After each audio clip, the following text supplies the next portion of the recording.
શરીરમાં વિટામિન B12ની કમીને કારણે ઘણી સમસ્યાઓ ઊભી થઈ શકે છે. આમાં એનિમિયા અને થાક જેવી સમસ્યાઓ શામેલ હોઈ શકે છે. તેથી આ કમીને દૂર કરવી ખૂબ જ મહત્વપૂર્ણ છે. કેટલાક પીણાં કુદરતી રીતે વિટામિન B12ની કમીને દૂર કરવામાં મદદ કરે છે.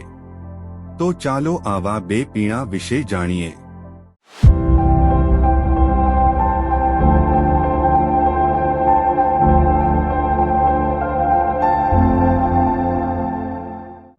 નંબર 1. પાલકમાં આયર્ન અને ફોલેટ ભરપૂર માત્રામાં હોય છે, જે વિટામિન B12 સાથે મળીને એનિમિયા દૂર કરવામાં મદદ કરે છે.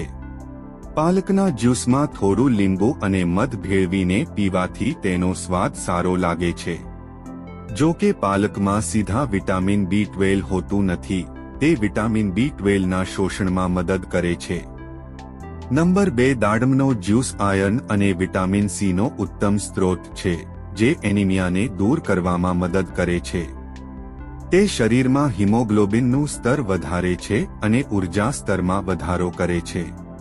કેટલાક ફોર્ટિફાઈડ દાડમના જ્યુસમાં વિટામિન B12 પણ હોય છે, જે શાકાહારીઓ માટે ફાયદાકારક હોઈ શકે છે. જો તમને આ માહિતી પસંદ આવી હોય તો તેને લાઇક અને શેર કરવાનું ભૂલશો નહીં. મળીએ પછીના વિડીયોમાં. ત્યાં સુધી ખુશ રહો, ફિટ રહો. જય હિન્દ.